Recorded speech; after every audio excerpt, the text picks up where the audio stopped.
Gravação iniciada.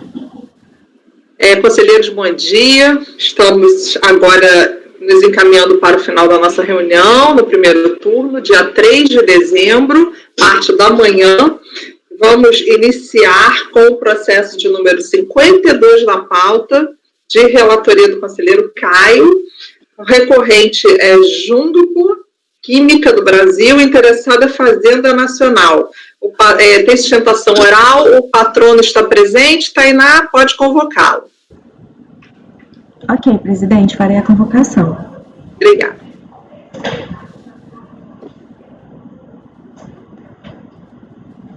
Item 52 da pauta, doutor Iáspora, seu processo será julgado agora. Por favor, verificar a mensagem privada no chat. A patrona já foi convocada, presidente. Obrigada.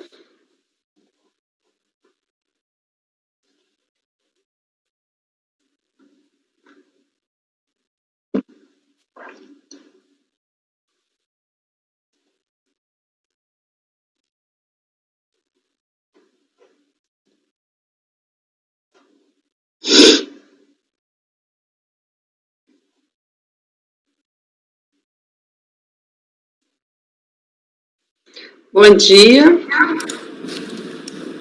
Bom dia, seja bem-vinda. Vou pedir para a senhora deixar o microfone só no mudo, por favor, para não dar eco, e o relator vai iniciar a leitura do relatório, ok? Por favor, doutor Caio, o senhor está com a palavra. Muito obrigado, presidente. Trata-se aqui de recurso especial interposto pela contribuinte em face do acórdão 1401, final 179, proferido pela primeira turma ordinária da 4ª Câmara da primeira sessão em 23 de fevereiro de 2018, que deu provimento parcial ao recurso voluntário apresentado. Segue aqui a colação da ementa. Em resumo, a contenda tem como objeto autos de infração de imposto de renda e CSLL, referentes aos anos calendários de 2004 e 2005, lavrados sob acusação de omissão de receitas e cálculo indevido do IRPJ em razão do suposto gozo indevido do benefício no âmbito da SUDENE. Registre-se desde já, então, que essa celeuma que prevalece agora no feito restringe-se apenas ao benefício do IRPJ no âmbito da SUDENE. Trago aqui um trecho do relatório do acórdão recorrido e, resumindo, a DRJ negou o provimento à impugnação, mantendo integralmente os lançamentos de ofício. Inconformada, a recorrente interpõe involuntário ao CARF, em suma, trazendo as mesmas alegações de defesa, tratando exatamente de que devidamente gozou do benefício regional do IRPJ e que havia, então, erro na apuração dos tributos nas suas declarações do período, também impugnando pela possibilidade de aproveitar prejuízos e bases de cálculos negativos no período incalculado. Por sua vez, a turma ordinária deu provimento, apenas parcial, como dito, ao voluntário da contribuinte, por meio do acórdão recorrido, reconhecendo exatamente essa existência de erro na apuração dos tributos do ano calendário 2004, permitindo a compensação de prejuízos e bases negativas como pretendido. Como visto, a única parte em que foi negado o provimento foi a questão da SUDENE. Intimada, a Procuradoria da Fazenda Nacional não opõe embargos de declaração ou qualquer recurso. Por sua vez, a unidade local apresentou embargos inominados, requerendo esclarecimentos sobre o teor do VRESP devidamente procedidos em despacho.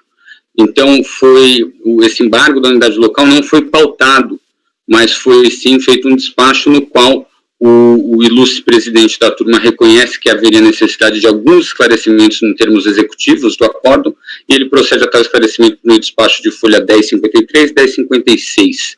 Sequencialmente, a contribuinte interpõe o seu recurso especial sobre apreço, demonstrando a existência de dissídio jurisprudencial neste egrégio CARF, referente, abre aspas, à falta de comunicação à Delegacia da Receita Federal de Jurisdição da contribuinte relativamente ao incentivo concedido pela SUDENE, defendendo que tal ocorrência de ausência de comunicação para a autoridade tributária não basta para a perda do benefício regional, como entendido pela turma. Processado especial, este teve seu segmento inicialmente negado, segunda vez que eu deixo a palavra errada, teve o seu segmento acatado através do despacho de admissibilidade de folhas, concluindo que no cotejo dos acórdãos ficou claro a similitude fática e a divergência.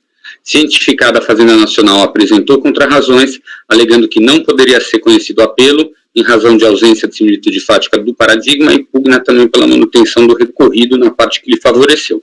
Em seguida, o processo foi sorteado. É o relatório, presidente. Ok, doutora, eu vou marcar seu tempo aqui e a senhora 15 minutos, ok? Ok, obrigada, presidente. Só fazer um compartilhamento de tela.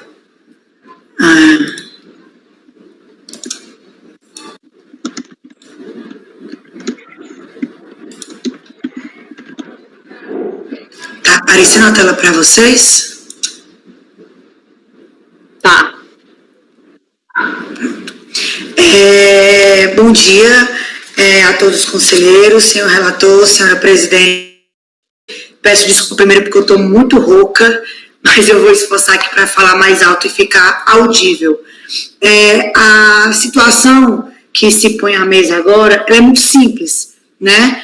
Na verdade, o que se trata é do lançamento de imposto de renda CSL, no qual a unidade de origem entendeu que houve um recolhimento a menor dos impostos devidos, né, do imposto de renda e dos tributos devidos, do imposto de renda e contribuição social, lá do período de 2004 2005. Isso que aconteceu de fato, né? Inicialmente a gente demonstrou que a autoridade fiscal, ela deixou de considerar a época da autuação alguns prejuízos fiscais e base de cálculo negativa. O processo retornou quando foi pautado no CARF. A primeira vez ele foi convertido em diligência, foi verificado que de fato foi deixado de ser considerado esse prejuízo fiscal e essa base negativa, mas naquela oportunidade o fiscal deixou também de considerar que a empresa tinha, à época, um benefício da SUDENE, né? E por que a autoridade fiscal deixou de considerar isso? Porque ele entendia que não houve a expedição do ADE da Receita Federal reconhecendo o benefício fiscal. E o que a recorrente defende é que esse benefício fiscal, o ADE, ele é um mero ato de confirmar, de demonstrar perante a Receita Federal a constituição de um benefício fiscal que foi aprovado inicialmente pela SUDENE, né? Quem dá o benefício fiscal não é a Receita Federal. A Receita Federal, ela convalida, na verdade, né? Ela diz, ok, entendo, aplico. Somente. A Receita Federal, ela não verifica se o projeto da empresa, ela vai atender aos interesses de desenvolvimento da região. Ela não vai verificar se há a instalação de fato, se houve o aumento da produtividade. A Receita Federal não vê nada disso. Ela pega o laudo constitutivo da SUDENE, ela pega a portaria da SUDENE e ela diz, ok, pode utilizar o benefício. Ou seja, o que a Receita Federal faz é uma mera obrigação acessória que o contribuinte teria que prestar e a Receita teria que confirmar. Ponto. Mas isso não significa que a empresa não pode utilizar desse benefício, se ela conseguir comprovar que cumpriu todos os requisitos que a SUDENE requeria, né? E aqui eu trago para vocês um passo a passo da aprovação desse projeto de incentivo fiscal pela SUDENE, né? O que acontece inicialmente é a protocolização desse projeto de incentivo fiscal perante a SUDENE. Nunca é perante a Receita Federal, é perante a SUDENE. A SUDENE faz uma pré-análise técnica dessa documentação que foi apresentada, verifica se a documentação está ali, senão ela pede outros documentos, né? E aí reinicia o prazo novamente de análise desse pedido. Passar essa fase de apresentação de documentação, ela vai analisar o projeto de extensão, de ampliação, de pedido inicial, né? Ela vai ver se aquela empresa tem capacidade de geração de renda, se tem capacidade de geração de emprego para o desenvolvimento daquela região. É isso que a SUDENE faz. Verificado esse projeto, ela vai fazer uma visita técnica no empreendimento. Ela vai até a empresa, verifica se as máquinas estão ali, se tem chão de fábrica, vai verificar se aquelas informações que estão ali são verdadeiras. Se não, ela pede documentação complementar e após ela emite o laudo constitutivo.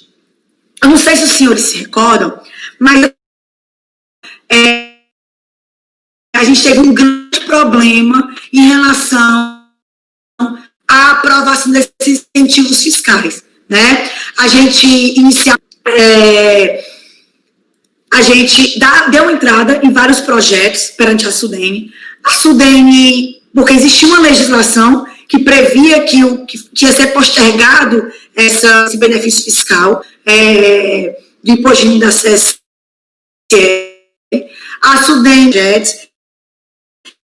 ela fez a pré-análise da documentação, ela fez a visita técnica das empresas, mas ao final ela não podia exarar a portaria, o laudo constitutivo do benefício fiscal, porque não existia uma legislação federal que fizesse a contraprestação àquela isenção que a União estava concedendo.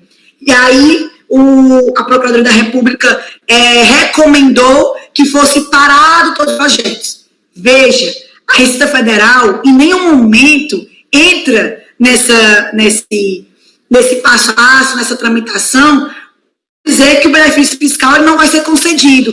Muito pelo contrário, os benefícios fiscais que foram concedidos em razão de decisão judicial, porque já tinha passado todas as fases, e o juiz determinou que fosse expedido o laudo técnico, ele foi confirmado pela Receita. Ou seja, é uma mera obrigação. A Receita Federal, ela não disse que a empresa não poderia utilizar, mesmo quando não existia legislação. Gente, ano passado foi um caso muito emblemático, porque tudo ficou parado, e as empresas todas as empresas estavam fazendo a utilização do benefício durante todo o ano, com a esperança que até o dia 31 de dezembro fosse exarado o laudo constitutivo e fosse expedido a ADE, né? Então, os esclarecimentos que eu tinha para trazer aqui hoje era isso, né? A gente tem essa decisão paradigma que reconhece que, na verdade, o poder que é dado ao delegado da Receita Federal para convalidar ou reconhecer esse benefício fiscal é somente caso ele verifique, é só para tirar, caso ele verifique que existe algum fraude, que não foi o caso, né? A gente fez o pedido em 98, foi deferido, houve de fato um erro, mas posteriormente houve uma ampliação. Veja que foi uma ampliação por mais 2 anos, né?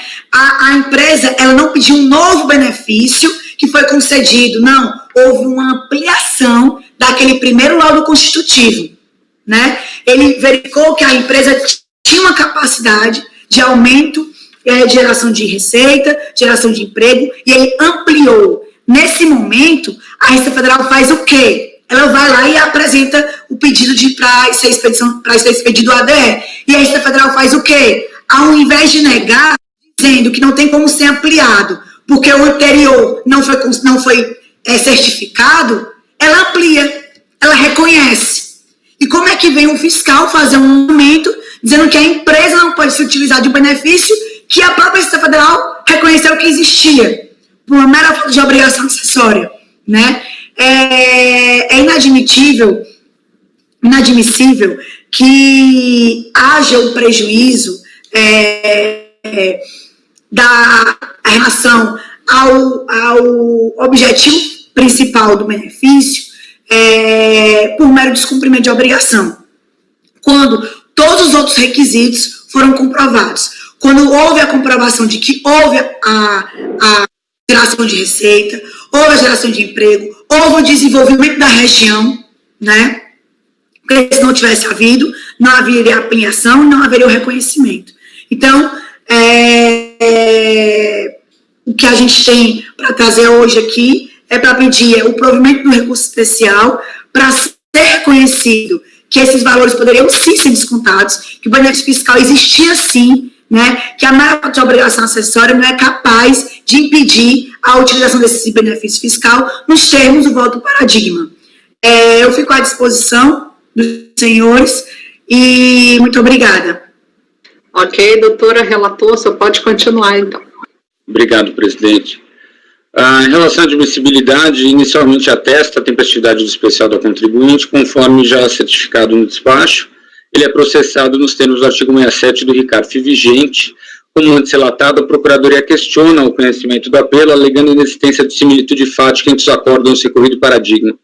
Em resumo, a alega recorrida, Enquanto no acórdão, o recorrido se negou o provimento ao voluntário basicamente por falta de provas de que à época dos fatos geradores a contribuinte possuía o referido incentivo, no acórdão paradigma, não havia dúvidas de que a SUDENE havia reconhecido o benefício, porém o contribuinte não havia comunicado o fato à RFB.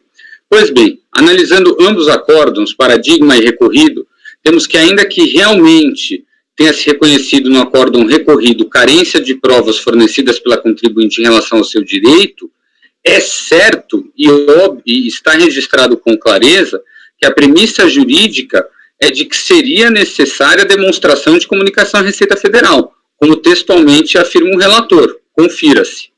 Então, eu destaco aqui a ementa do recorrido, que é o usufruto, abre aspas, usufruto de benefício fiscal de redução de RPJ em relação às empresas sediadas na região da SUDENE deve ser apoiado por autorização da Receita Federal. Trecho do voto em si. Para ter direito do usufruto do benefício fiscal de redução da base do RPJ, a empresa deve encaminhar a declaração à Receita Federal expedida pela SUDENE, de que atende às condições mínimas, e o delegado da Receita decidirá o pedido no prazo de 180 dias. Por outro lado, confira-se o que entendeu no acórdão paradigma, trazido para esse caso. Então, no outro caso, diga, se a autoridade julgadora, embora não negando o fato de que a empresa obtiver a isenção da SUDENE, entendeu que o lançamento fora procedente porque a empresa não requerer o reconhecimento de direito de isenção junto à autoridade tributária competente, data máxima vênia, entende que o lançamento não merece prosperar. Contudo, a simples falta de comunicação à Receita de que a empresa obtiver o benefício não pode ser combinada com a perda do benefício.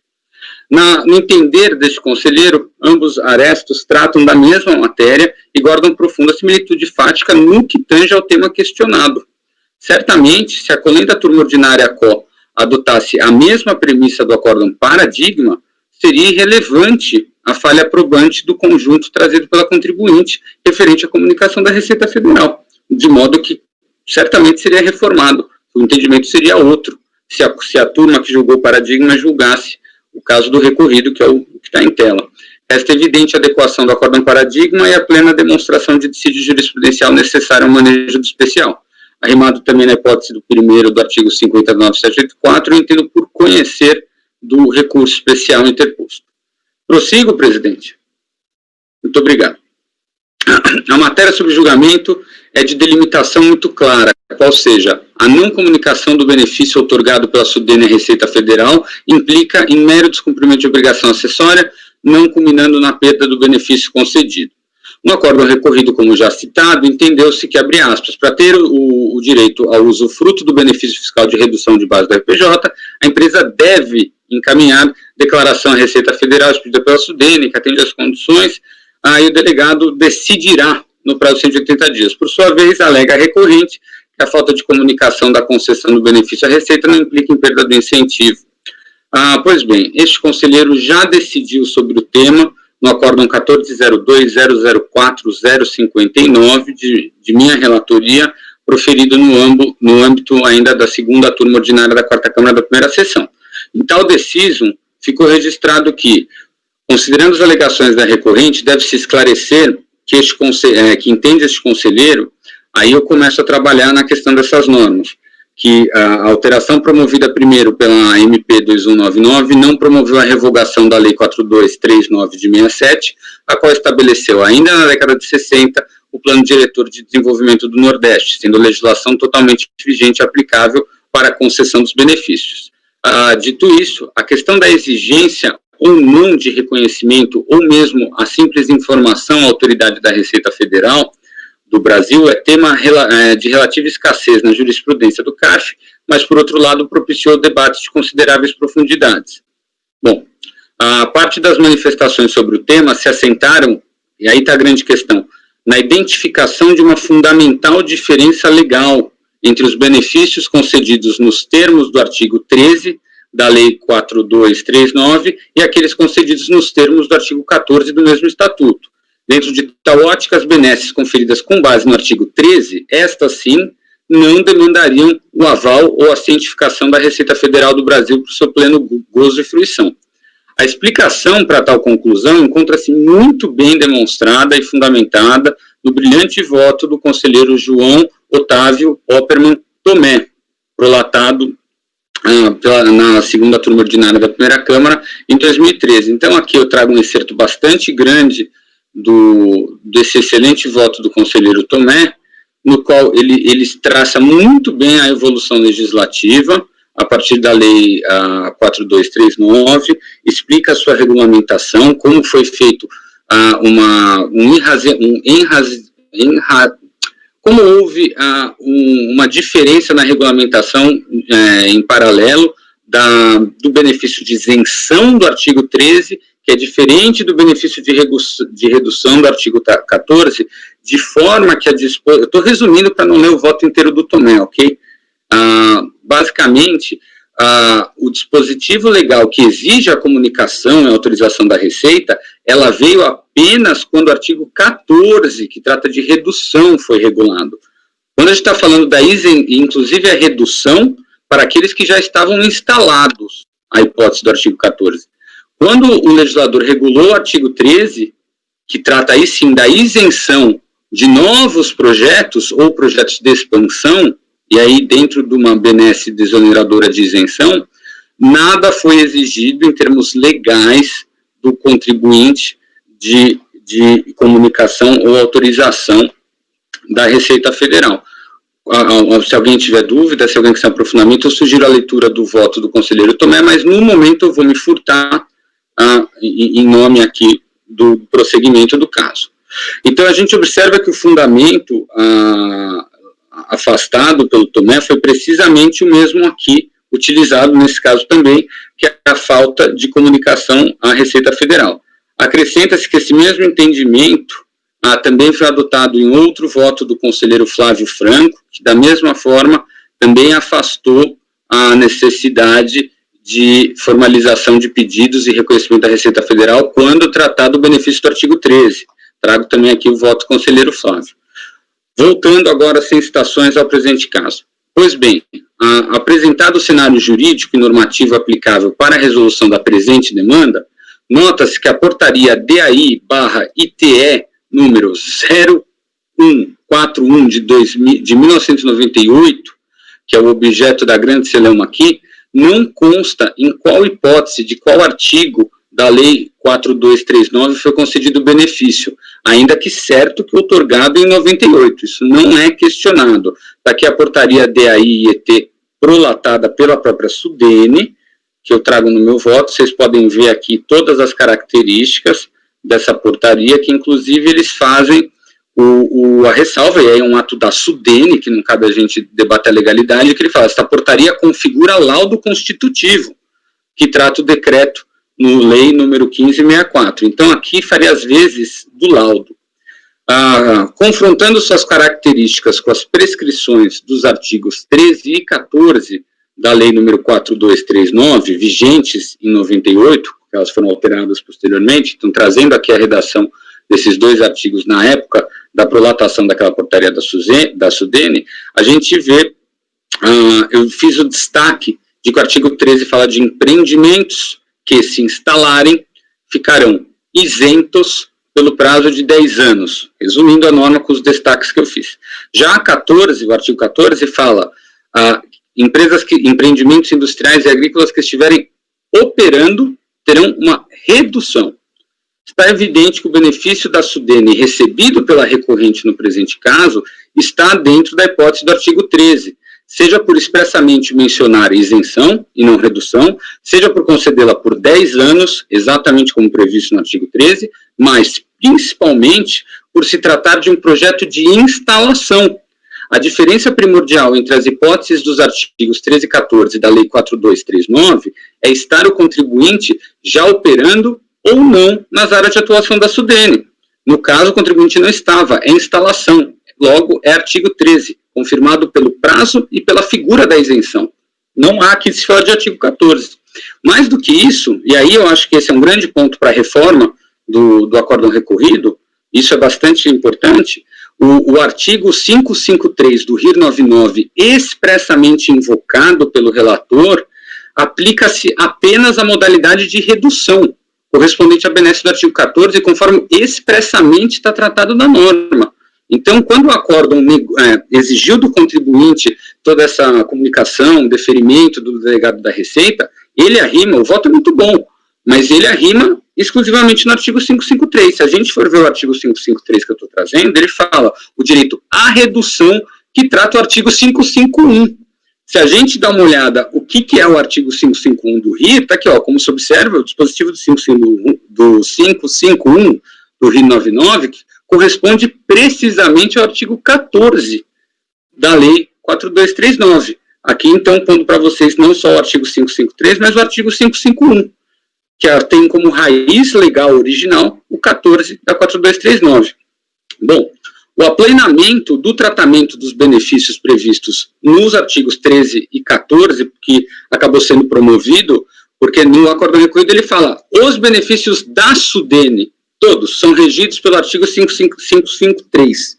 Então, esse aplenamento, que não é assim que funciona, promovido pelo acórdão 1401, final 179, data máxima vênia, é indevido, de modo que não pode ser imposto à recorrente a verificação da data da informação ou do reconhecimento da sua isenção pela Receita Federal para ter o direito ao gozo do benefício. Em caso, como alega contribuinte, realmente basta apenas a portaria DAI-ITE número 0141 de 98, emitida pela própria SUDENE, trazida aos autos desde a fase de fiscalização, e foi esse, o auditor fiscal não aceitou esse documento, ele que pediu o conhecimento da Receita, ou seja, está presente no processo antes mesmo de qualquer contencioso, garante a fruição de tal benesse até o ano calendário de 2006. Desse modo, é insubsistente a infração tributária, devendo ser cancelado o crédito tributário correspondente. Então, diante do exposto, eu voto por conhecer e dar provimento ao recurso especial da contribuinte para reformar o acórdão recorrido, cancelando o crédito tributário referente à fruição do benefício da SUDENE. Presidente, é como eu voto, tuas ordens para esclarecimentos. Ok, conselheiro, obrigada. Conselheira Edeli, se não tivermos debate, a senhora já pode se pronunciar. Presidente, com certeza vistas. Com certeza queria de vistas, o voto do conselheiro Caio, como sempre, muito denso. Eu estou aqui muito insegura quanto ao conhecimento, quanto à existência do documento que foi relevante para o paradigma e o documento que temos aqui. Estou em dúvida se estamos diante de uma isenção ou redução, né? Então, é preciso de análise fática e, se possível, vista para a próxima reunião. Perfeito. Conselheiro Caio, pode falar? Só um acréscimo para tentar até, se é que eu consigo ajudar a doutora Edeli, o paradigma, realmente, ele tem, vamos chamar assim, ele tem um espectro muito amplo. Então, da mesma forma que o recorrido fez esse aplenamento, que data máxima vênia o fez, é interessante, no espelhamento oposto, o paradigma faz exatamente a mesma coisa, falando benefícios da SUDENE não precisa, ponto. Então, realmente, eu tive também essa dificuldade, a leitura que eu fiz é que ele é tão amplo, o espectro dele é tão aberto, que realmente ele configura, sim, uma divergência, questionavelmente. Fica só essa informação que eu já perdi muito tempo para a doutora. Ok, deferida a vista para a conselheira Edeli, convertida em coletiva. Doutora, muito obrigada pela sua participação, até uma próxima oportunidade. Obrigada, gente. Bom dia. Bom dia. Dando continuidade à nossa sessão, vamos para o item 49 da pauta da minha relatoria, seguindo a ordem, né, o 49, recorrente Teriva Soluções em Tecnologia, interessado em Fazenda Nacional. O processo está na pasta.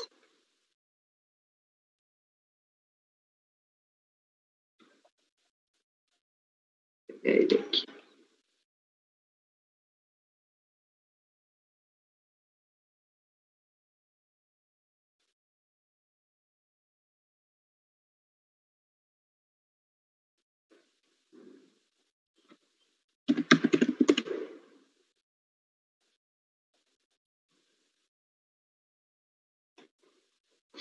Bom, recurso especial interposto pela contribuinte, o acórdão 180201-052, recurso que está fundamentado no RICARF, o acórdão recorrido contém emenda que eu transcrevo aqui abaixo, questão do lucro presumido, coeficiente de determinação. Recurso especial, a contribuinte alega que o acórdão recorrido deu à legislação tributária interpretação divergente da que foi dada em outros processos. relativamente às seguintes questões: a aplicação dos percentuais 8% e 12%, respectivamente, para a apuração das bases de cálculo da RPJ da CSLL, em razão da recorrente executar serviço sob a forma de empreitada global, com materiais empregados por conta do contratado, e 2, improcedência do lançamento motivada pelo expurgo dos valores dos materiais discriminados no corpo das notas fiscais de execução dos serviços, do valor total das respectivas notas de serviço, gerando, em consequência, a base de cálculo de RPJ, CSLL, não prevista em lei e decreto administrativo. No exame de admissibilidade, foi dado seguimento ao recurso apenas em relação à matéria constante do item 1, a ser indicado. Houve negativa de seguimento em relação à matéria no item 2, conforme despacho exarado em 21/2/2017, pelo presidente da segunda Câmara da primeira sessão do CARF. Intimado do referido despacho, a contribuinte não apresentou agravo contra a negativa de seguimento. Em sede de contrarrazões, a PGFN pugna pelo não conhecimento e o não provimento do especial, é o relatório. Então, no conhecimento, quanto ao conhecimento, no recurso especial sob exame, a contribuinte alega que houve divergência jurisprudencial. Tá tudo bem? Tudo bem aí, pessoal? Deixa eu ver aqui. Em relação à definição dos coeficientes de presunção do lucro para fins de apuração com base de cálculo de RPJ, CSLL, matéria admitida. Em sede de contrarrazões, a PGFN suscita o não conhecimento do recurso. A alegação é de que os acordos recorrido e paradigma analisaram situações fáticas diferentes e que isso comprometeria a caracterização da divergência. Que o acordo recorrido tratou de empresa que se dedica ao comércio e prestação de serviços técnicos na área de informática, enquanto o paradigma cuidou de empresa que presta serviços de controle de trânsito. Realmente, as decisões cotejadas foram proferidas diante de contextos fáticos distintos. Entretanto, isso não compromete a caracterização da divergência jurisprudencial. Concordo com a análise empreendida no despacho monocrático de exame de admissibilidade, sintetizada na seguinte conclusão. Pelo confronto das decisões, verifica-se que o paradigma adotou um conceito amplo do que seria prestação de serviço de construção, permitindo a tributação em 8% para os serviços de instalação com fornecimento de semáforos, serviços de sinalização viária.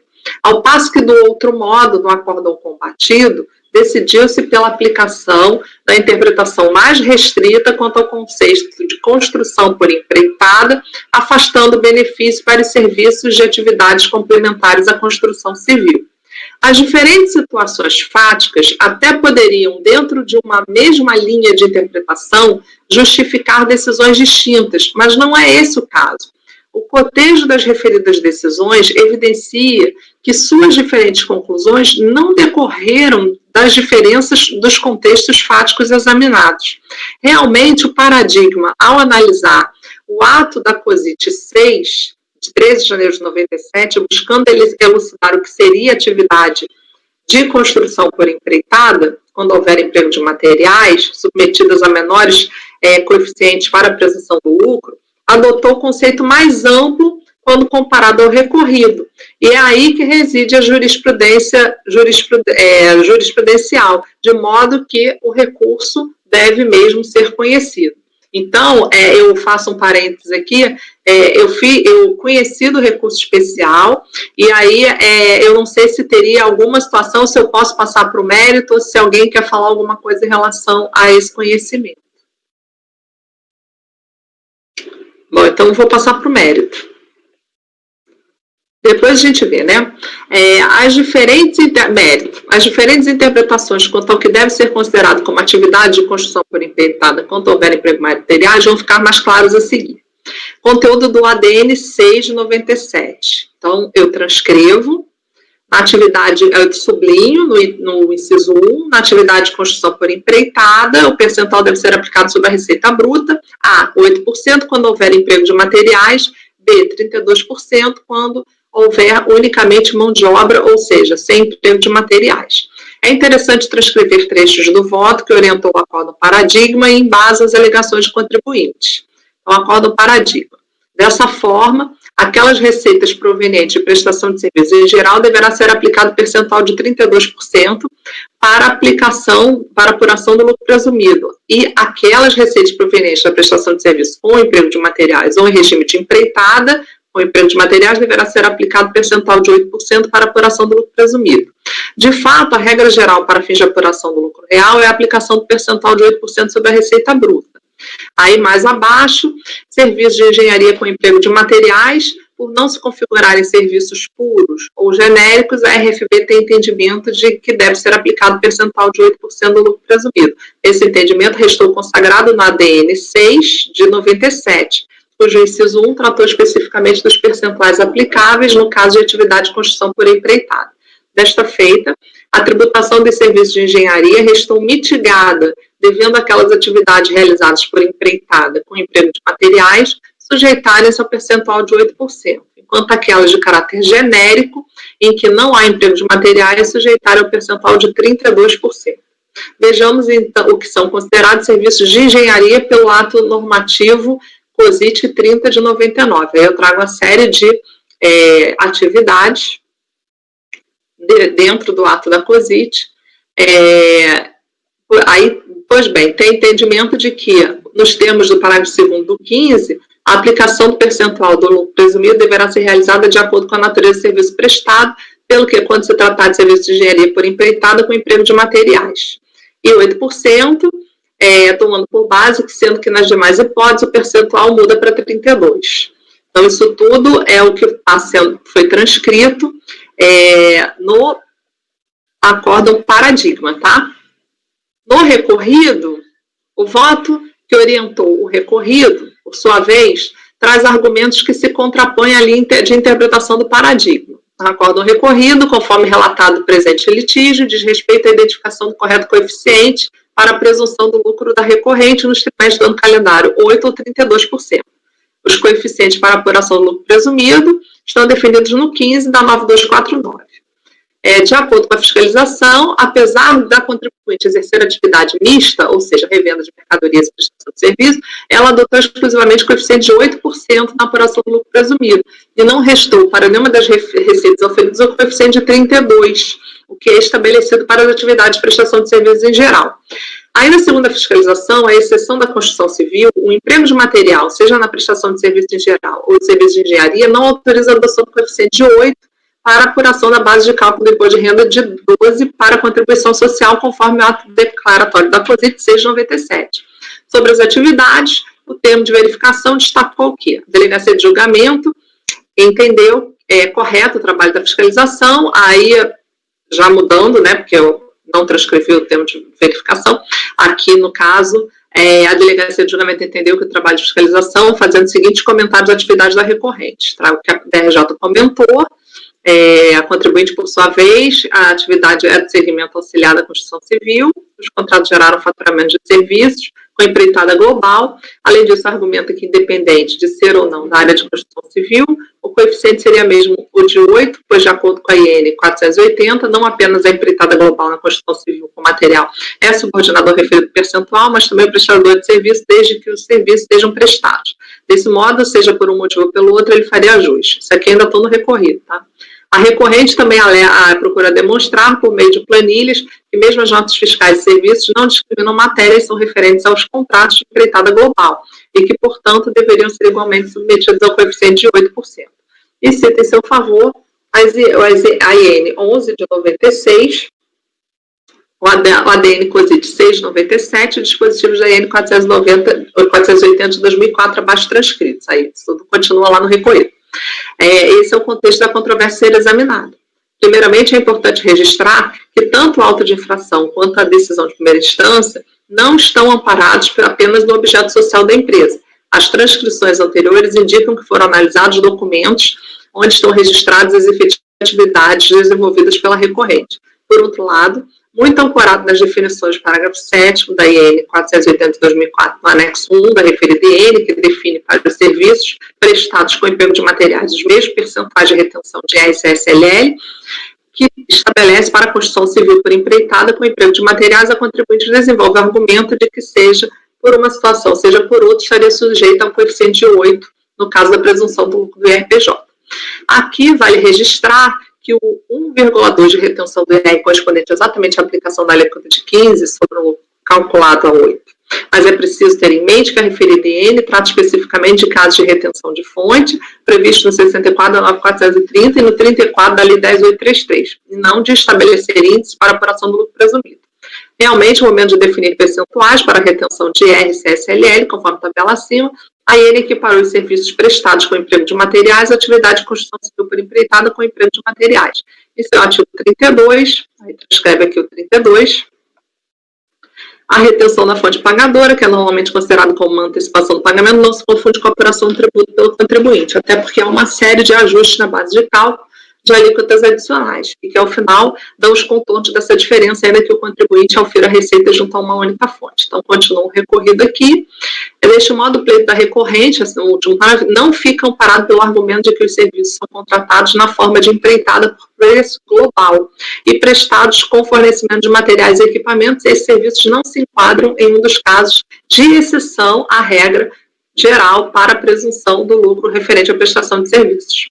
Pela via da atividade de construção por empreitada com emprego de materiais, conforme 697, também entendo que a recorrente não se enquadra no coeficiente de 8% para a presunção do lucro.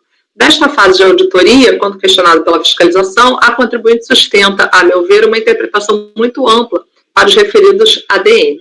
Ela argumenta que a atividade de construção por empreitada não está resumida à construção civil, que o ADN não especificou quais serviços de engenharia estão englobados no termo construção, e que a expressão construção civil foi utilizada apenas pela IN 480 de 2004.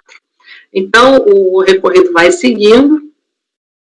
Transcrever, aí no último parágrafo. Nesse mesmo passo, é importante esclarecer que a vedação do Simples para empresas que realizam obras e serviços auxiliares e complementares da construção civil, conforme constante na relação da ADN com as editas de 99, não tem qualquer relação com a fixação dos coeficientes do lucro presumido. Então, está rebatendo, né?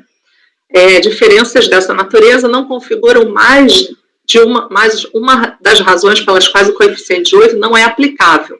Então, o recorrido entendeu que o coeficiente de 8 não era aplicável. Em relação a esse aspecto, vale mencionar que no ano calendário de 2005, a contribuinte auferiu receitas no montante de 3.840.404,27, enquanto que o valor do material empregado nas atividades foi de 381.385,44, que corresponde a 10% do faturamento, aproximadamente.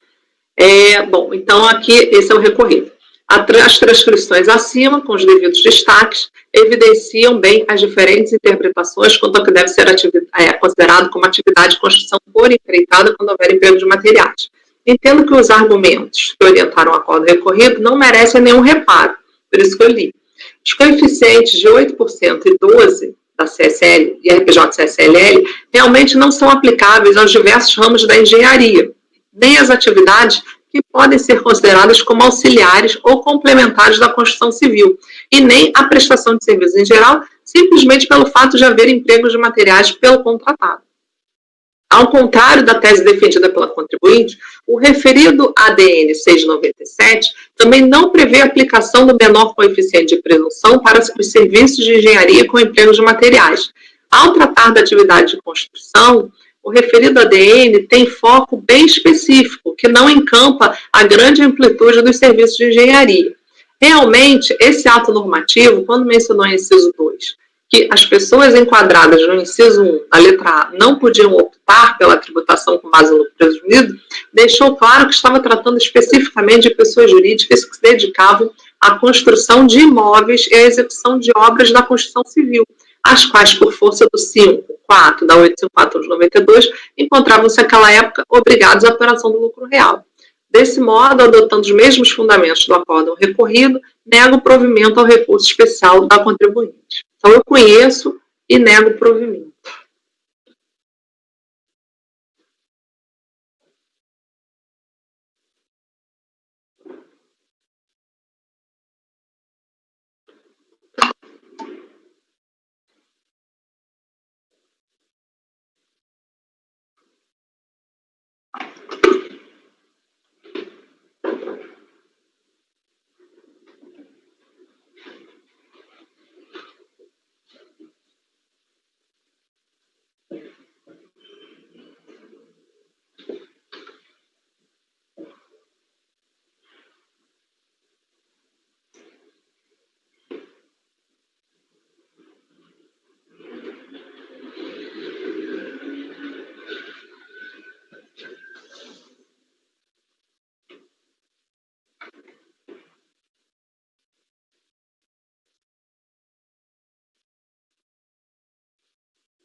bem interessante essa construção histórica, né? O paradigma, ele se pauta em dispositivos, se pauta só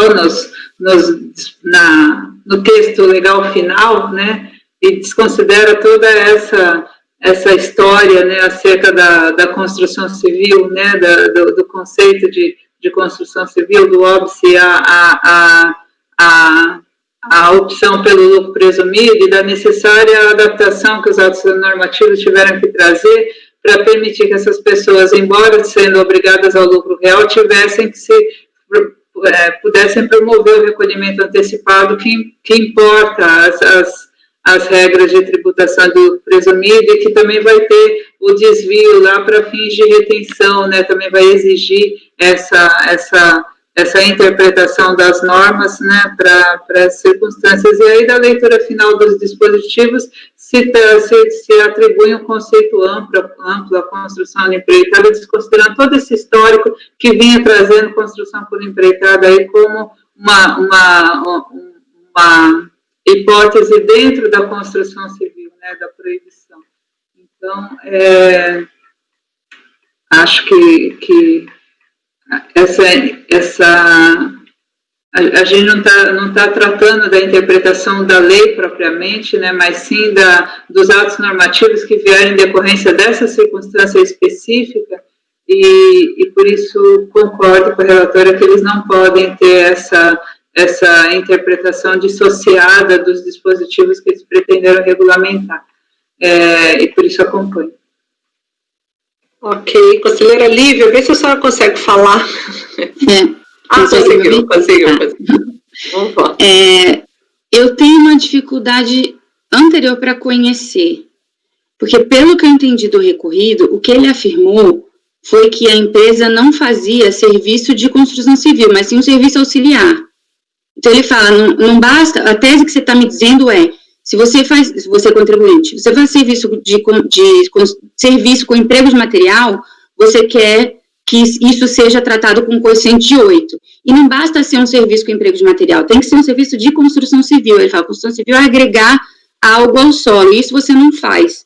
Então, por isso ele fala, e eu extraí isso das afirmações do acórdão aqui, porque eu não fui lá ainda, mas das afirmações da transcrição do próprio voto.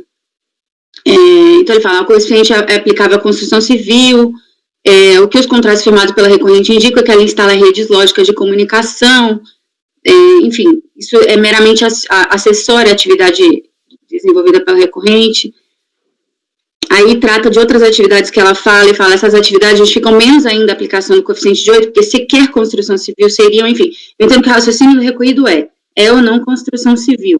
E o raciocínio do paradigma está na questão de o que é engenharia, se engenharia com emprego imaterial seria ou não, mas está baseado no fundamento de que, o que você faz em engenharia, eu vou analisar a engenharia, e se isso de alguma forma pode ser tratado com coeficiente de 8. Eu não consigo trazer o racional do paradigma para o recorrido, porque o recorrido não está falando de engenharia, e o paradigma não está falando necessariamente de conceito amplo de construção civil. Então, assim, eu estou com dificuldade para conhecer, mas, então, assim, abra só essa primeira, eu acho que eu abriria a primeira para não conhecer, mas no mérito, já passando para o mérito, eu concordo com o racional do recorrido, que na minha leitura, fala, você não faz construção civil, então você não tem direito ao percentual de 8.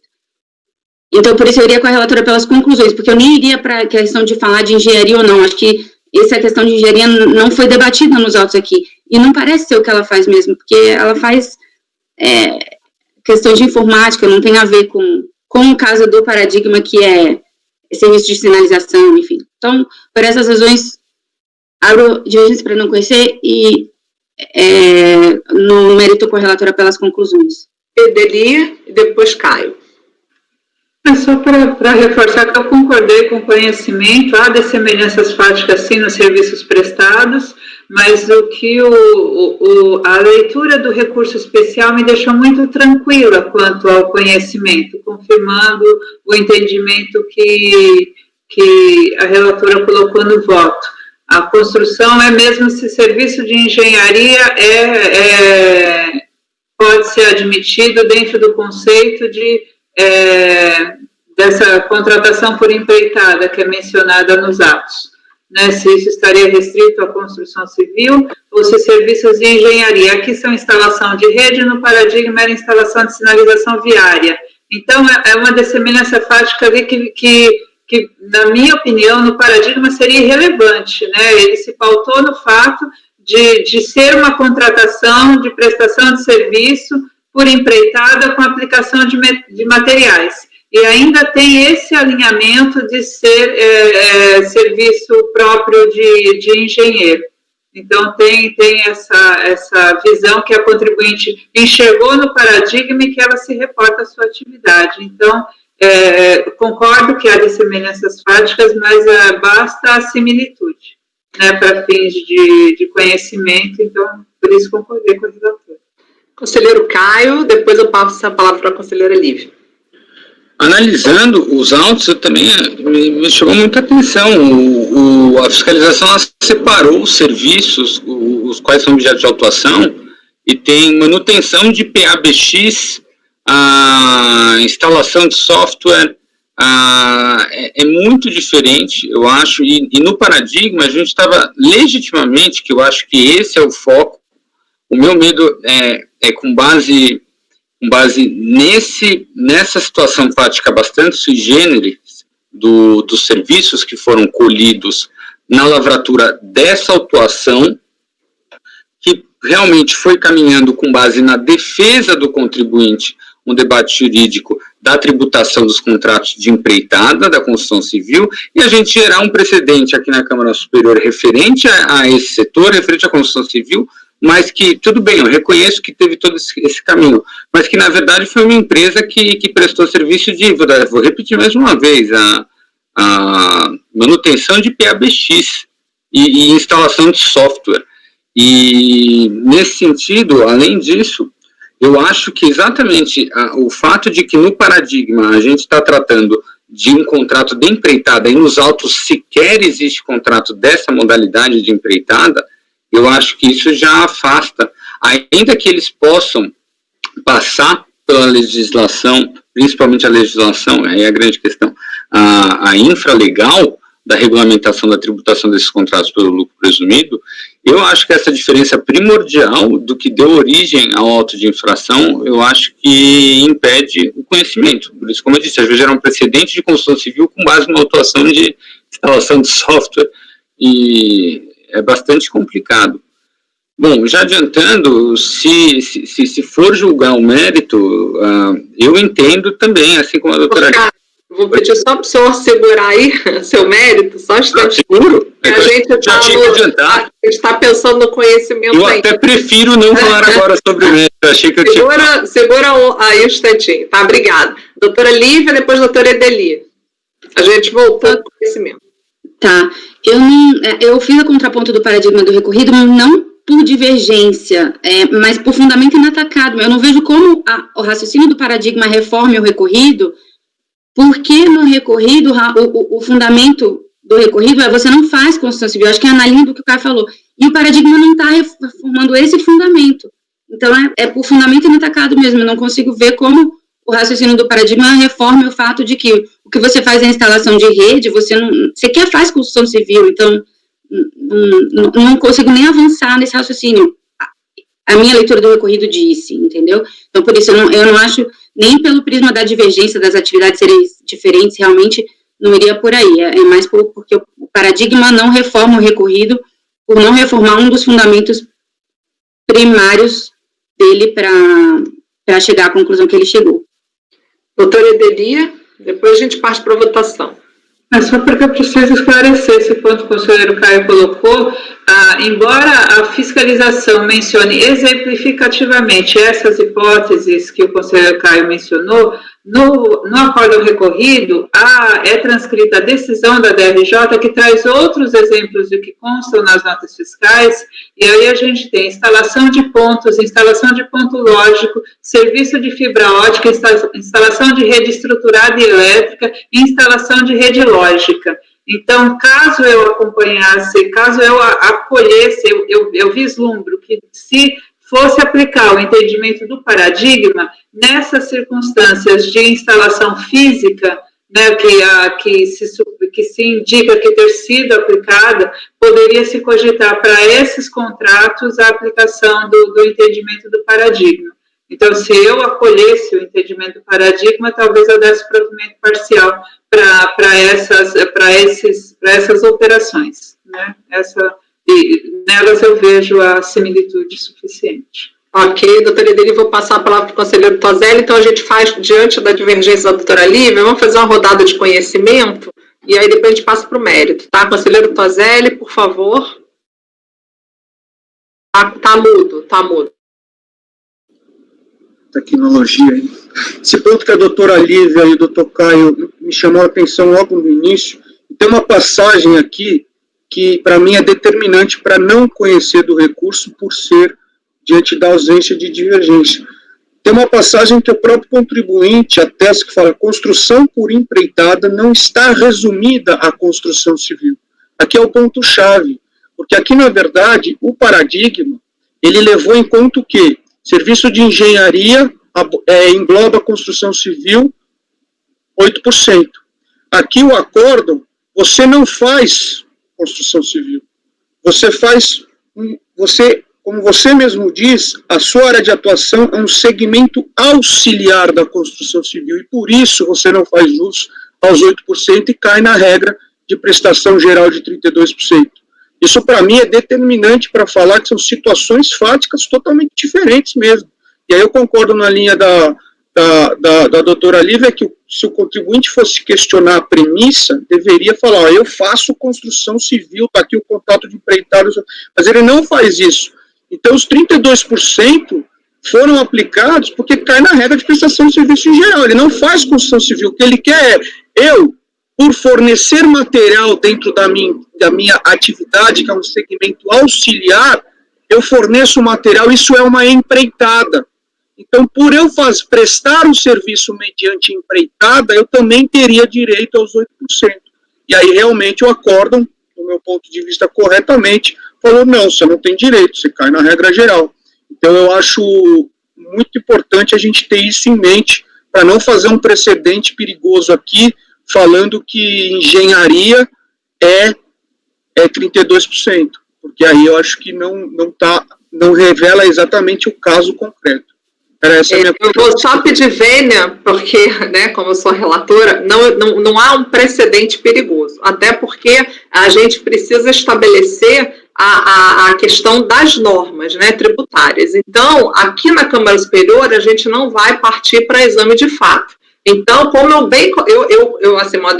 eu retratei no meu voto que as situações fáticas, realmente, se você for analisar desbloqueado do contexto, tudo bem, mas não é o caso. A gente tem que olhar o conjunto. O conjunto realmente me faz... quando estava fazendo esse voto, eu me deparei muito com essas dúvidas. E quando eu tomei a decisão de que ele deveria subir, foi justamente por conta de estarmos com situações que a norma tributária precisa ser dirimida. Então, nesse contexto, eu realmente trouxe a matéria para a Câmara Superior. Queria deixar clara a minha posição de conhecimento e estou muito tranquila com ele e não vejo nenhuma questão perigosa aqui, muito pelo contrário, vejo uma questão elucidativa da questão subir para o exame da Câmara Superior. Conselheira Edeli, por favor, pode iniciar seu voto no conhecimento. Só quero aperfeiçoar, porque considerando o pedido da contribuinte no recurso especial e essa parcial semelhança entre os casos comparados, eu acho que o conhecimento tem que ser parcial. O recurso especial dela não é hábil a reformar a parcela em que ela não presta serviço por empreitada com aplicação de materiais. Tá, então como a senhora entende que deva subir o recurso, doutora Edeli? Na parte em que há similitude fática entre as operações realizadas pela contribuinte. Considerando que que não há, que elas prestam serviços diferentes, mas que em parte dos serviços de engenharia prestado pela recorrente há indicação de que poderia haver contratos de construção aqui de prestação de serviço por empreitada, existe e isso não foi examinado pela delegacia, porque partiu do pressuposto de que teria de ser necessariamente construção civil, né? Então a fiscalização não fez essa distinção na origem, mas o acórdão paradigma, diante de um caso em que todas as atividades da contribuinte eram assemelhadas à construção civil, porque é sinalização viária, então é necessariamente instalação em meio físico, né? Então ele já toma a decisão ali em relação àquilo. A contribuinte, alegando que ela presta serviços também de engenharia elétrica e telecomunicações, e da leitura que eu faço aqui, eu vejo serviços que guardam essa semelhança, né? Então, em relação a esses serviços, ela poderia ter direito, ela invoca eu acho que ela poderia invocar esse direito de aplicação do coeficiente menor com base no paradigma que ela indicou.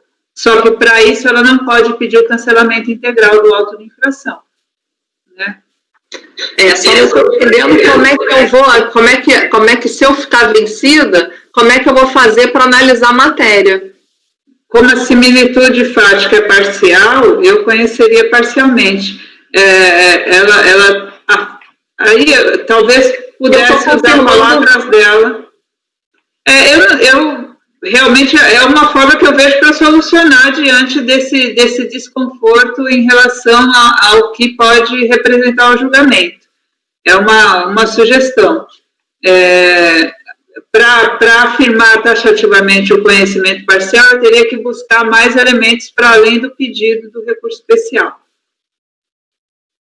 Tá? Mas, assim, à primeira vista, me parece que seria uma solução possível para que a gente limitasse a decisão à parcela das atividades da contribuinte que tem similitude fática com o paradigma. Mas aí, na minha conclusão, quer dizer, de qualquer maneira, eu vou ter que separar as atividades, né? Se eu ficar vencida, de qualquer maneira, vai ter um pedaço que... aí que tá, eu não estou entendendo como é que dissocia, porque é isso que eu estou com dificuldade de entender, como é que eu faço essa dissociação. Se eu ficar vencida, né, porque a gente vai votar. Então, pode ser até que não conheça, né? Então, eu estou com essa dificuldade de entender qual é o ponto de que não existe a similitude fática, né? Porque não precisa ser idêntico, né? Precisa ser similar. E eu só preciso entender aonde está a questão, porque eu ainda não vislumbrei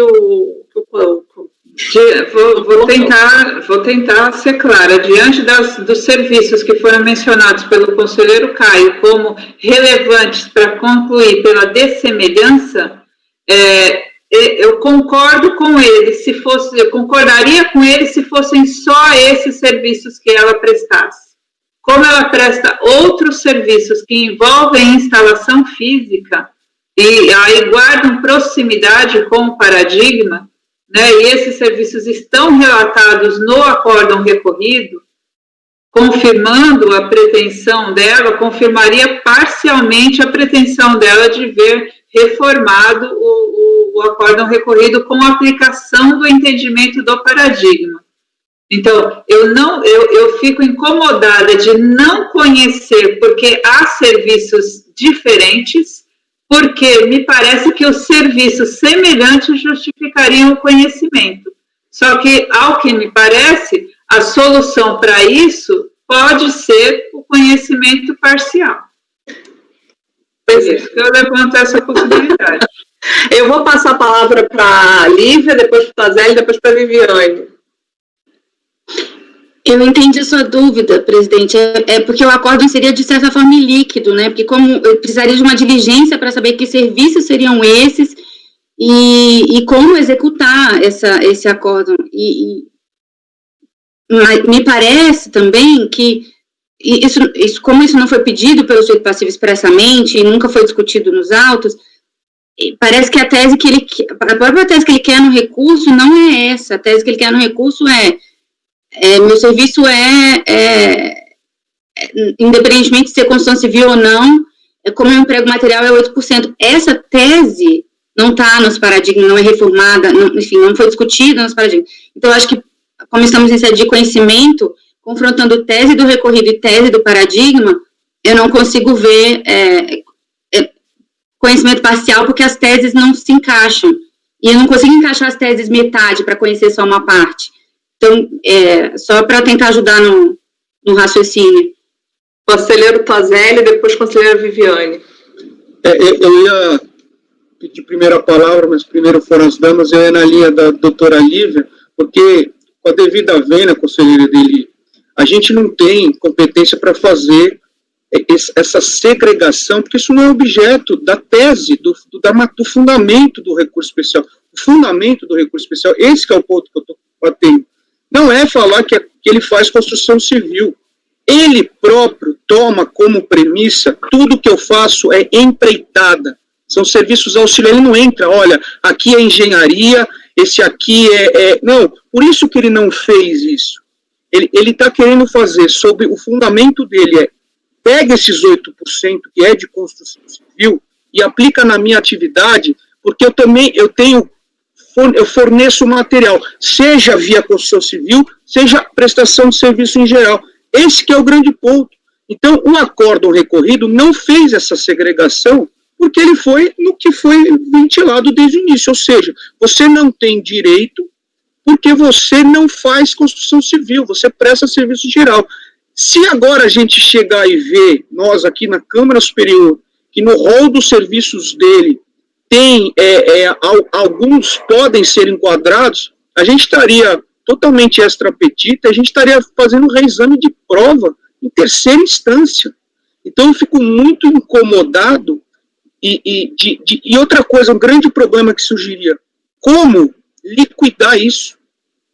Então tudo bem, nós vamos conhecer parcialmente, e vamos dar um desfecho. Vamos supor que chegamos à conclusão que sim, você tem direito aos 8%. Isso vai lá para a liquidação. Quem que vai liquidar? Quem que vai decidir, olha, esse aqui vai, esse aqui não vai, esse aqui vai? Eu concordo que assim, o nosso racional deveria ser assim, porque nós estamos vendo. Mas o problema é que processualmente agora, isso já é inviável, justamente pela dessemelhança, não tem divergência. Porque o acórdão recorrido aplicou os 32 na prestação de serviço em geral. Então, é muito perigoso e delicado a gente chegar agora e querer corrigir um erro de estratégia e de fundamento de todo o processo desde o início, salvo o melhor juízo. Parei de falar, presidente. Ok. Conselheira Viviane, por favor. Essa questão do conhecimento parcial aqui, que não é cabível, né, nessa circunstância de ter uma situação colocada nos autos em conjunto, né, e aí a discussão aqui da Câmara Superior é pela matéria. Então, a gente tem que verificar a divergência em relação ao paradigma no aspecto do que está sendo discutido, está sendo julgado como um todo, né. Então, que tem que se conhecer ou não conhecer. Meu posicionamento é pelo conhecimento, estarei acompanhando a conselheira relatora, tendo que está caracterizado aqui, a discussão é basicamente a mesma, que pese essas circunstâncias fáticas, tanto distintas, mas similares, no sentido de serviços de engenharia, de construção, está interligado, né? Eu acho que a legislação é possível a gente fazer essa interpretação em ambos os casos, e aí cada um fazer a sua decisão a partir das premissas que tiver. E sobre o conjunto probatório que já está posto nos autos, né, a decisão aqui vai ser aplicada em relação à empresa. Então, eu acho que esse conhecimento parcial não concordo. Então, votaria pelo conhecimento integral. Não sei se já estou adiantando também a minha... Ok, vamos parar aí, vamos recomeçar o conhecimento. Então, conselheira Edeli. Tá, ok.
Vou manter o voto pelo conhecimento, então, com as ponderações da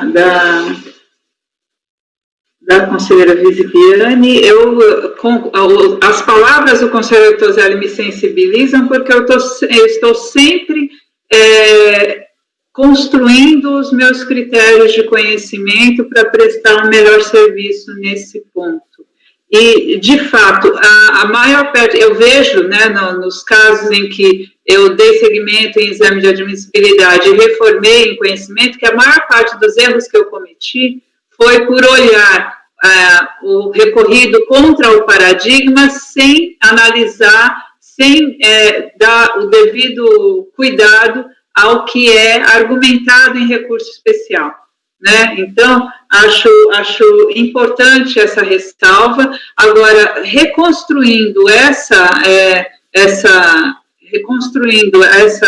a análise dessa divergência a partir dos paradigmas e voltando a tudo que é argumentado no processo e no recurso especial, eu continuo entendendo que há uma divergência, sim, a ser solucionada e que ela se estabeleceu, que ela gerou repercussões diferentes nos acórdãos comparados, porque a contribuinte está alegando aqui, desde recurso voluntário, que apresentou os contratos de empreitada para fiscalização, né, e que a forma de contratação, como ela procedia, e que esses documentos foram ignorados desde o início por conta da concepção primária de que deveria ser necessariamente construção civil.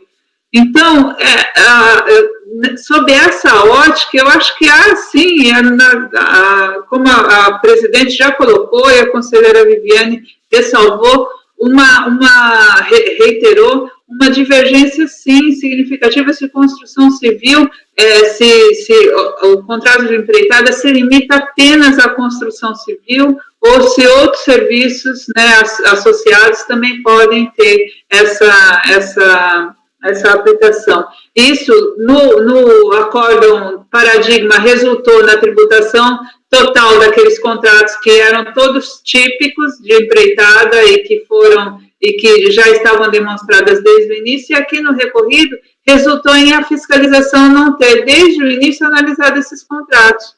Agora, o fato de que a gente tem que voltar um pouco mais para determinar qual que é o crédito tributário, que vamos ter dificuldade de liquidação caso a tese seja revertida, isso para mim não é problema algum, né? Isso é liquidação de decisão e isso acontece em várias circunstâncias, né? Isso não me sensibiliza. A questão, a primeira ponderação, sim, conselheiro Toselli, ela é de todo muito importante para mim, que estou sempre tentando firmar um padrão transparente aqui de conhecimento. Mas a liquidação para mim não é um problema, né? Decidir a tese jurídica pode gerar repercussão diferente nos processos, né? E aí, agradecendo a conselheira Viviane pelo esclarecimento, né, pela contribuição para essa minha formação, eu retorno ao voto pelo conhecimento da matéria. O conselheiro Caio quer falar. Pois não, conselheiro. Obrigado, presidente, inclusive pela palavra. Eu estou pensando ainda, mas talvez pôr na mesa a possibilidade da diligência antes mesmo do conhecimento.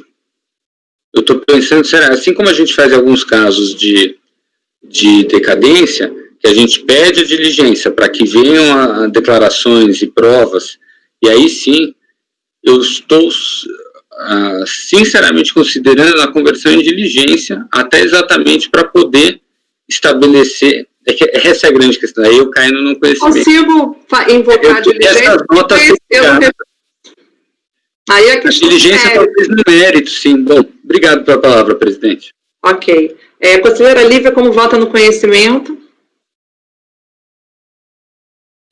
Eu estou lendo e relendo o recurso aqui, eu não consigo ver esse pedido no recurso para a gente conseguir entrar na questão, ou pelo menos ter uma preliminar de diligência para, tá bom, vamos ver o que ele está dizendo e separar as coisas para conseguir conhecer ou não. não consigo ver a tese do recurso, na linha do que o doutor Toselli falou, a tese do recurso parece ser outra, então eu não consigo ver a matéria devolvida aqui pelo sujeito passivo, então abro a divergência para não conhecer. Ok, conselheira Viviane, como vota? Conhecimento só. Como adiantado, eu acompanho a relatora, tendo estabelecido aqui a divergência entre os casos, a discussão aqui se aplica a 8% ou 32%, e as situações são bem semelhantes. Ok, Do recurso. ok, conselheira Amélia, como vota? Eu também entendi que ele parte dessa premissa de que ele já presta serviços auxiliares e que a construção civil, que por isso seriam os 8%, né? Dessa forma eu também não consigo conhecer, então eu acompanho a divergência da conselheira Lívia. Ok, conselheiro Fernando, como o senhor vota? Presidente, é um caso bem complicado, né? Principalmente aqui na questão do conhecimento, né? Porque tem parcelas que a gente poderia identificar, tem parcelas que a gente não poderia identificar, e eu estou muito propenso, eu vou votar pelo conhecimento, mas vou levar bastante a sério já o que o conselheiro Caio estava falando a respeito de talvez uma diligência depois para separar o joio do trigo. Mas, por enquanto, eu voto pelo conhecimento, tá? Ok, conselheiro Toselli, como o senhor vota? É mais um caso que prova que quando você chega aqui, é grande desafio também não é o mérito, né, presidente? É o conhecimento. Gente, e aqui é uma zona muito assim, mas eu me filio a sensação que eu tive nessa análise de que realmente o próprio contribuinte, ele parte, né, da premissa, a tese dele é construída, olha, eu tenho direito aos 8 porque eu faço empreitada. Então, empreitada não dá direito a 8 e o paradigma fala, você tem 8 porque você faz construção civil, é que foi provado. Então, eu vejo uma dessemelhança, sim, e eu acompanho a divergência da doutora Lívia pelo não conhecimento. Presidente, como eu voto? Ok, conselheiro Caio, como vota? Obrigado. Por todos os motivos expostos pelo não conhecimento. Ok, então foi conhecido por qualidade. Vamos passar para o exame de mérito. Conselheira Edeli, como vota? Para a votação do mérito. Conhecido por qualidade, a Amélia não votou pelo conhecimento? Amélia votou, não, a Amélia votou... Tem 4 não conhecidos, Edeli parcial, 3 conhecidos. Não, Edeli foi mudei conhecimento. Mudei para o conhecimento. Ah, Edeli conhece, desculpa.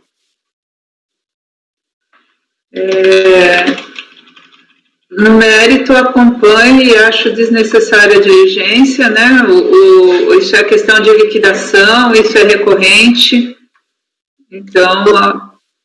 Só um minuto, desculpa, conselheira. Doutor Caio, o senhor quer invocar preliminar de diligência? Agora estamos no mérito. E a gente vota, depois a gente entra no mérito, tá? Para ver se há necessidade de diligência. Então, vamos lá. Por favor.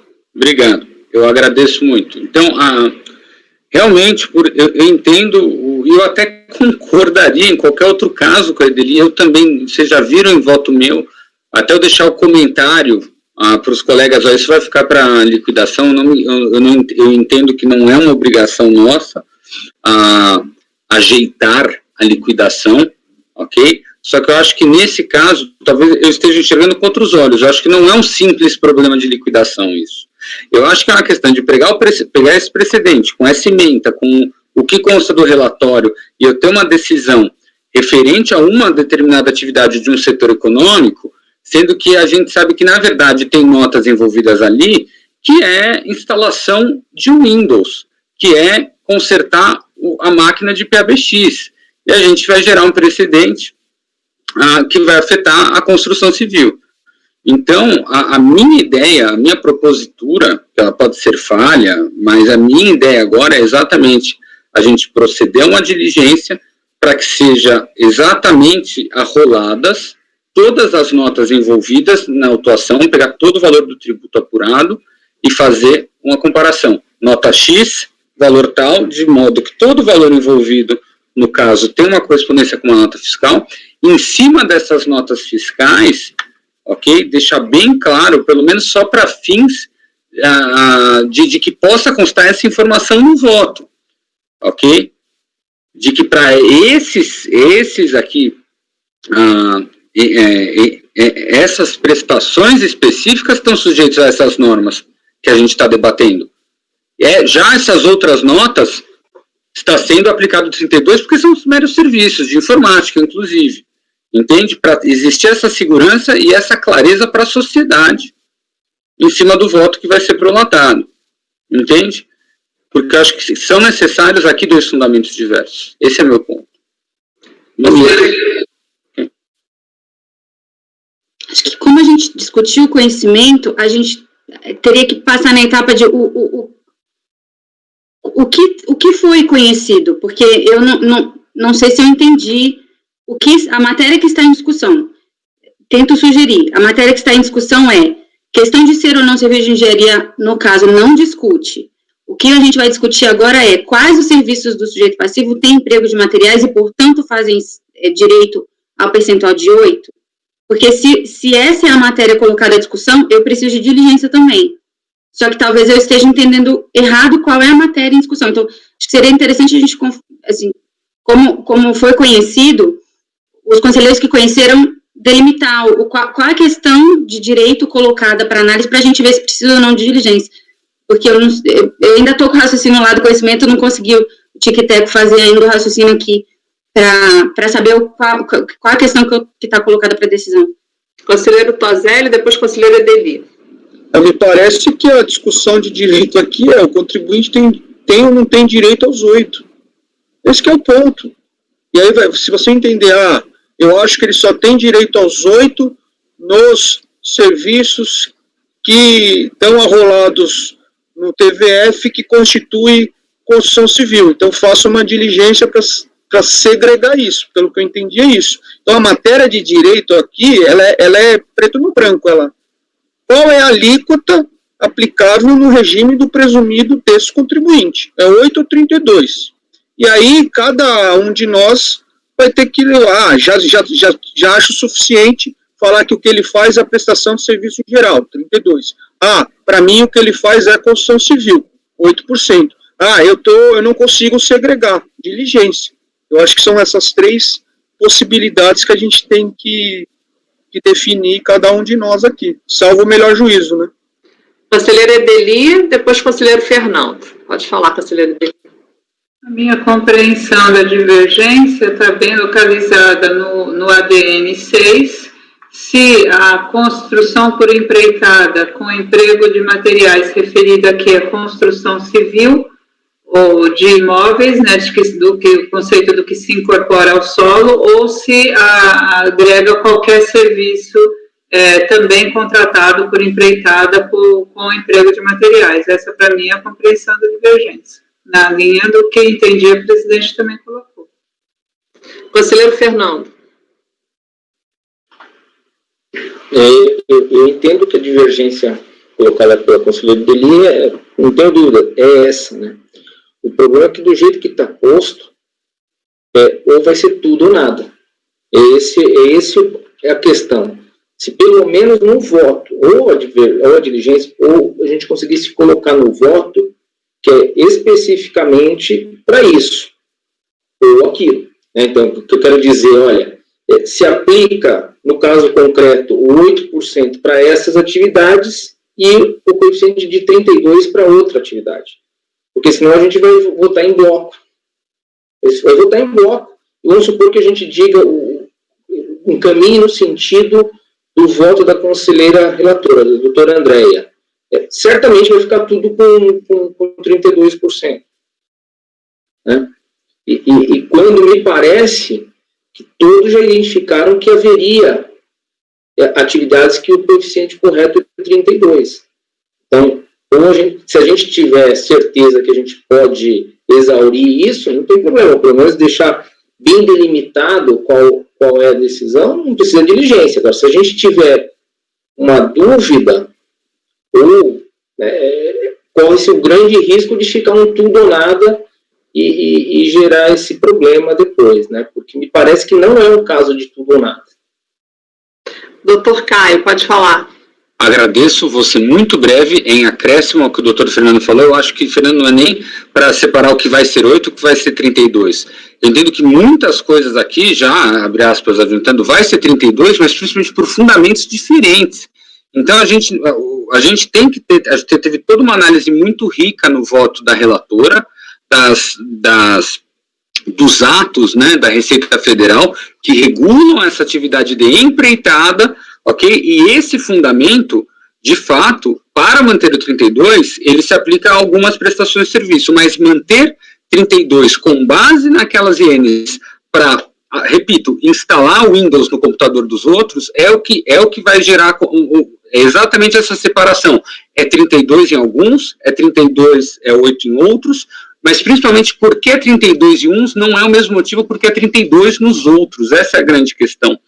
Então, é principalmente nisso, é separar o joio do trigo dentro do 32, ok? Então, era só esse acréscimo que eu queria fazer. Eu só vou ponderar com o senhor, Edis, que eu tô entendendo a corrente, estou entendendo a linha de raciocínio, estou entendendo os argumentos. Só que, na verdade, o que eu vejo aqui? A gente está indo buscar elementos de prova, sendo que, na verdade, o que eu estou fazendo vou confirmar o que o recorrido já decidiu, porque isso tudo foi objeto de fiscalização, teve julgamento na DRJ, teve o recurso voluntário, teve o acordo do recurso voluntário. O que eu estabeleci aqui?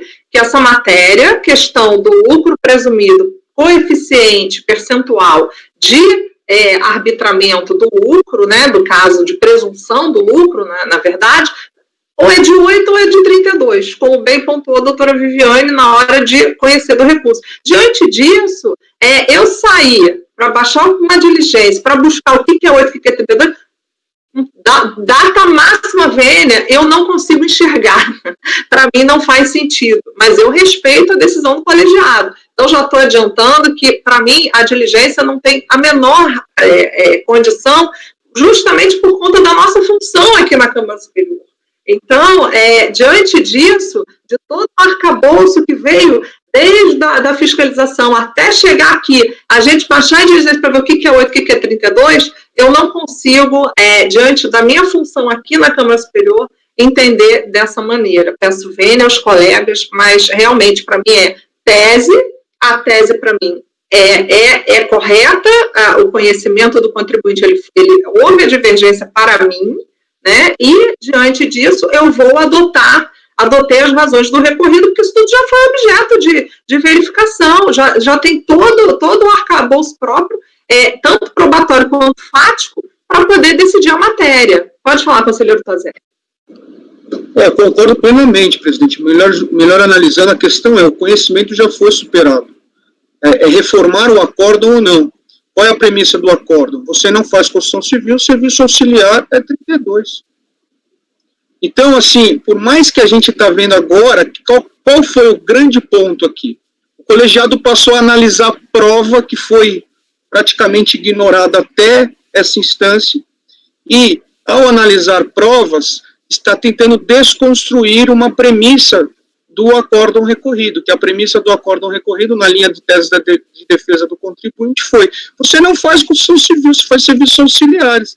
E aí agora nós vamos falar assim, a diligência seria o quê? Tudo que se chamou que é serviço auxiliar, eu acho que tem construção civil. Isso é reexame de prova. Por mais assim, eu acho que concordo, a gente fica engessado aqui, a gente fica amputado. A questão é reformar ou não o acórdão. Subiu, foi conhecido por qualidade, agora a gente tem que ver qual que o acórdão decidiu. Você faz serviços auxiliares é 32. Precisa ser reformado ou não. Eu acho que... Vamos passar, então, fazer a rodada da diligência. Conselheira Edeli, a senhora vota a favor ou contra a diligência invocada pelo doutor Caio?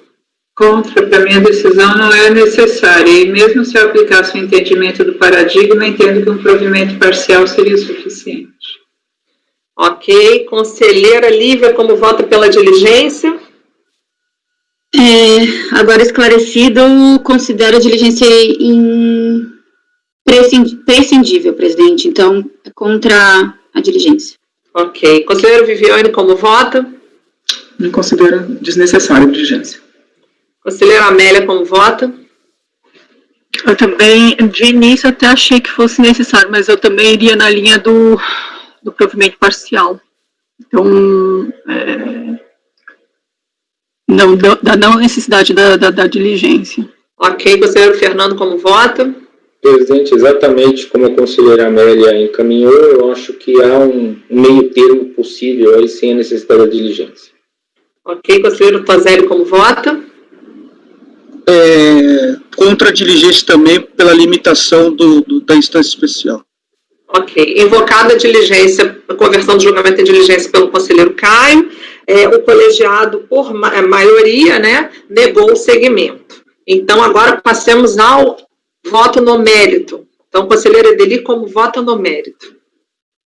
Entendo que o serviço de engenharia com aplicação de materiais, quando não destinado à construção civil, ele não tem ele não se enquadra na hipótese ressalvada no ADN, concordo com a relatora, acompanho. Só fiquei em dúvida se o Fernando acompanhou a diligência ou não. Não, foi contra. Uhum. Tá, então a senhora me acompanha. Eu anotei aqui conclusões, é isso? Ou da primeira vez?